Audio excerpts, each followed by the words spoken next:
नमस्कार मित्रांनो, स्वागत आहे आपल्या चॅनलवरती. तर मित्रांनो, बिग बॉस मराठी सीझन 5च्या घरात आपण बघितलं की जे पण नॉमिनेटेड कंटेस्टंट आहे त्याच्यापैकी म्हणजे ढिगभर जण नॉमिनेटेड झालेले. त्याच्यामध्ये आपण बघितलं की 2 जण कमीत कमी तरी एविक्ट होणार आहे, पण शक्यतो एकच होऊ शकतं, पण 2 जण एविक्ट होणार आहे. पण वोटिंग ट्रेंड काय, जे पण फायनल वोटिंग ट्रेंड आहे, कारण की 12 वाजेपर्यंत आपण फक्त हे करू शकत होतो, वोटिंग करू शकत होतो. बऱ्याचशा जणांना होतं की 99 वोट करायचे, बऱ्याचशा जणांना येत होतं की 1 वोट करायचा. तर मग काय रँकिंग आहे ते आपण सुरुवात करूया. भाऊंला विचारूया नक्की काय काय रँकिंग आहे. नक्की भाऊ, मी खालून सुरुवात करतो भाऊ, बाकीचे तुम्ही पण सांगा. तर खालून सुरुवात करायची म्हणजे की ज्या भावानी एक बाहेर वेगळंच नाव कमवलं की पुढारी म्हणून, की राजकारणाचं ह्याच्यात कुठलंही नसताना पण ज्या आपल्या राजकारणाच्या ज्या सभा वगैरे गाजवल्या, सभा गाजून महाराष्ट्राच्या जनतेमध्ये एक वेगळी ओळख निर्माण केली, असा आपला घनश्याम दरोडे. आणि घरामध्ये बिग बॉसच्या घरात गेल्यानंतर आपण त्याला बघितलं की त्याच्यावरती त्याच प्रकारे जे बाहेर प्रेम भेटत होतं त्याच्यापेक्षा अजून त्याला खालचं प्रेम भेटलं आणि त्याच्यावरती टीका व्हायला लागली. का तर अरबाज आणि निकी किंवा मग वैभव आणि जान्हवी हा जो पहिला ए ग्रुप आपण म्हणू शकतो, त्याच्यात इरिना देखील नंतर जॉईन झाली, म्हणजे असा 6 लोकांचा जो ए ग्रुप होता. आणि त्याच्यामध्ये हा जॉईन झाल्यामुळं अरबाज असेल किंवा निकी असेल यांना मिठ्या मारण्यामुळे त्याची आपण म्हणू शकतो की एक पब्लिसिटी किंवा हे त्याचं ढासळलं आणि त्याला लोकांची नापसंती. आपण बघितलं की मागच्या ह्याच्यामध्ये 4 लोक नॉमिनेट झाले होते, पण ते बिग बॉसच्या मनानुसार नव्हते. बिग बॉसला यांना घराच्या बाहेर काढायचं नव्हतं, म्हणून त्यावेळेस वोटिंग लाईन डायरेक्ट बंद ठेवल्या व बंद ठेवून आता बिग बॉसने अशी चाल खेळली की त्याच्यामध्ये डायरेक्ट 7 लोकं नॉमिनेट केली. आणि या 7 लोकांमध्ये 7व्या नंबरला आपला छोटा पुढारी म्हणजे घनश्याम दरोडे. तर त्याचं का ते असंच त्याचं इकडचं तिकडं, तिकडचं इकडचं बी ग्रुपचं ऐकून घ्यायचं, सल्ला इकडं द्यायचा नाही, परंतु ए ग्रुपकडं जाऊन सगळं सांगायचं.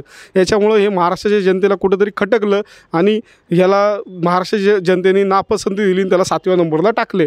आणि मित्रांनो, 6व्या नंबरला देखील शॉकिंग आहे, तुम्हाला विश्वास बसणार नाही की मी तर म्हणतो बिग बॉसला असं वाटतं की हा टॉप 5मध्ये असेल, पण प्रेक्षकांना वाटत नाही आहे. प्रेक्षकांनी त्याला 6व्या नंबरचं हे दिलेलं आहे. तर मी तर म्हणतो तो 7व्या नंबरवरती देखील होता, त्याच्यावरती घनश्याम होता, पण थोडंसं त्याचं फॅन फॉलोईंगनी कुठंतरी त्याला सपोर्ट केला, तो 6व्या नंबरवरती आला. तर आपण म्हणू शकतो की तो अरबाज.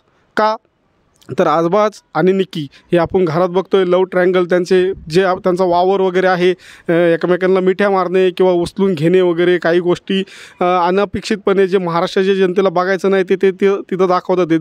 त्याच्यामुळं महाराष्ट्राच्या जनतेने किंवा हे वोटर बाहेर आहेत, प्रेक्षक आहेत, यांनी त्याला नापसंती दिली, 6व्या नंबरवरती त्याला ठेवला आहे. आणि असंच जसं अरबाजला नापसंती तशीच निकीला नापसंती, म्हणून निकीचं देखील घरामध्ये बघतो आहे प्रत्येकाशी कुठल्या प्रकारे एकदम खालच्या पातळीवरती जाऊन आरडाओरडा करणे, बोलणे, कोणाचा बाप काढणे, कोणाची आई काढणे, कोणाला काही पण बोलणे, किंवा जे आपल्याला बीप करून दाखवतात काही काही शब्द बिग बॉस, म्हणजे आपण ऐकू शकत नाही, बिग बॉस ऐकू शकत नाही, म्हणून ते बीप करतात.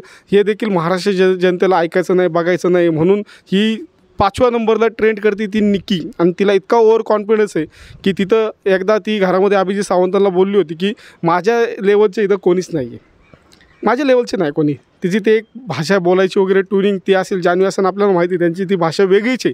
जसे आपल्या वर्षाताई आणि पॅडी दादा बोलतात, पण ते बघायला छान वाटतं, तसं हे बघायला छान नाही वाटत. त्यामुळं महाराष्ट्राच्या जनतेने तिला आपण एक म्हणू शकतो की साईडला हे केले. फॅन फॉलोईंग तगडी असणं गरजेचं नाही, सपोर्ट करणं खूप गरजेचं आहे. तर त्याच्यामुळं 5व्या नंबरला ट्रेंड करते ती निकी. आणि 4थ्या नंबरला आहे शॉकिंग असा, प्रेक्षकांनाही वाटलं होतं की बिग बॉसलाही वाटलं होतं की ही 6व्या नंबरला राहू शकते, पण नाही, 6व्या नंबरला नाही, ही 4थ्या नंबरला ट्रेंड करते. आणि तिने कारण मागच्या एका एपिसोडमध्ये याच्यामध्ये आपण बघितलं की एक टास्कमध्ये 1-2 टास्कमध्ये गेम चांगल्या पद्धतीने दाखवला, चांगल्या पद्धतीने मुद्दे मांडले, वर्षाताईंना देखील तिने स्टँड घेतला वर्षाताईंच्याबद्दल किंवा पॅडीदादांच्याबद्दल. त्याच्यामुळं तिला कुठंतरी 4थ्या नंबरवरती प्रेक्षकांनी तिला पसंती दिली. आणि 4थ्या नंबरला आहे ती आर्या. आणि 1 ते 3 कोण आहेत हे आपण नक्कीच आता भाऊंकडनं जाणून घेऊ. आणि त्याच्यानंतर आपण बघितलं मित्रांनो की 3 नंबरला जो आहे तो म्हणजे आपला अभिजित सावंत. सुरांचा बादशाह अभिजित सावंत 3 नंबरला आहे. मागच्या वेळेला तो 1 नंबरला होता, पण आता 3 नंबरला आलेला आहे. आणि त्याच्यानंतर DP दादा आहे.